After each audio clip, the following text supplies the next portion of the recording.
So hi everyone, again it's been a while, but I really feel like I had something to talk about this morning. So for those of you who maybe live under a rock, you would know, or you might not know, sorry, that really what I'm realizing now to be a global tragedy that's happened this past weekend is that Kobe Bryant passed away in a helicopter accident along with his 13-year-old daughter.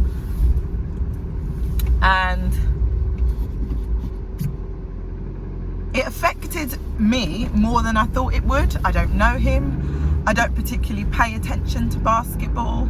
And so I was questioning and trying to process, why has this affected me so much? And why has it affected the world in the way that it has? And a lot of people I know, especially because of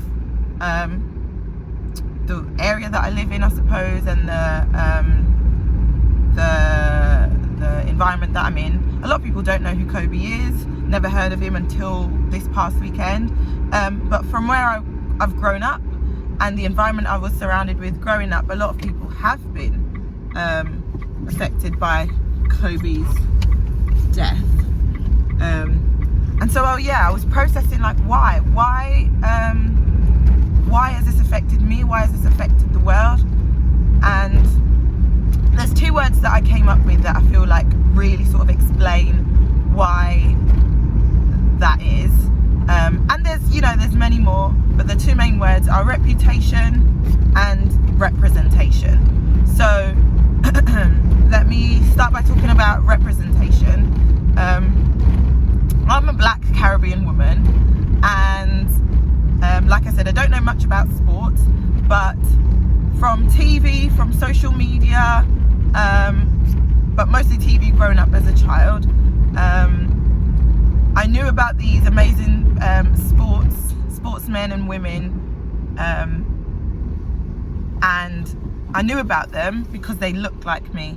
Growing up as a black child in the 90s, 90s/2000s,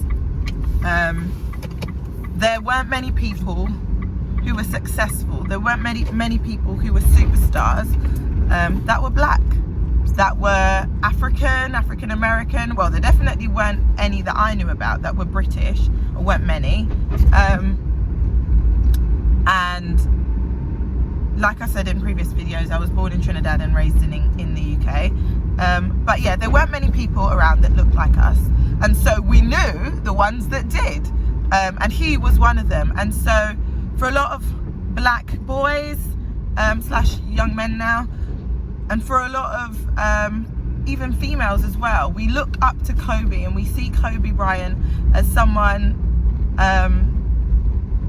that was a great for us. He wasn't just good at what he did, he was fantastic, and he was known at being fantastic at what he did, at his job. And so to see someone that looked like us, who is a legend in the game, who is a legend, like I said, globally at this point, for him to die at the young age of 41 it hurts. It really hurts. It's like we don't know him personally, but we feel like we do because we've grown up seeing him go from good to great to best, so that's one of the reasons why I feel like it really hurt.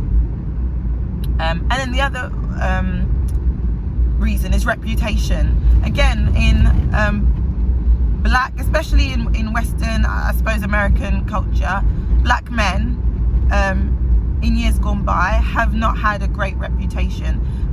When people think of black men, they think of drug dealers. They think of men who chose not to father their own children. And so looking to Kobe, a lot of boys would have looked to Kobe, I suppose, as he did it right. Like he had a wife and he chose to raise his 4 girls. He stuck around. He was one of the good ones. And although that's not, although that may have been a statistic or whatever back then, it's not as common now. It still happens. There's still children that grow up without their fathers and stuff. because of abandonment and what have you. But he was one of the good ones. He had a reputation of being one of the dads, one of the black dads that stuck around. One of the black dads that, not only because he was in the public eye, not only was he a dad, but we saw him as a good dad that raised his children really well. And so it hurt. Like, we lost one of the good ones. It's kind of what it felt like. We lost one of the ones who cared, who really, stood up for, or not stood up for, wasn't, stood out from the crowd and wasn't a statistic, wasn't, represented black excellence, represented black men well. And so, for those of you who didn't really understand, and for those of you who don't know, I hope this helps. I have to go to work, so I can't really record for much longer. But yeah, for those of you who don't really understand and who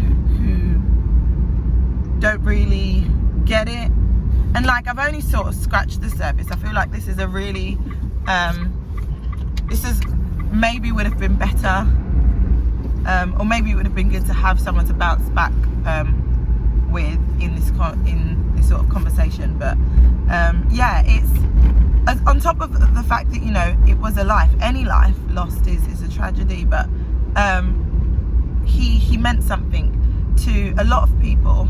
He meant something, and so it really, really hurt because we lost, like I said, we lost one of the good ones. So yeah, thanks for watching and listening. And I hope that people start to understand it a little bit more. And yes, life goes on, but I don't know, keep these families, keep the family of Kobe. Woo, I nearly crashed.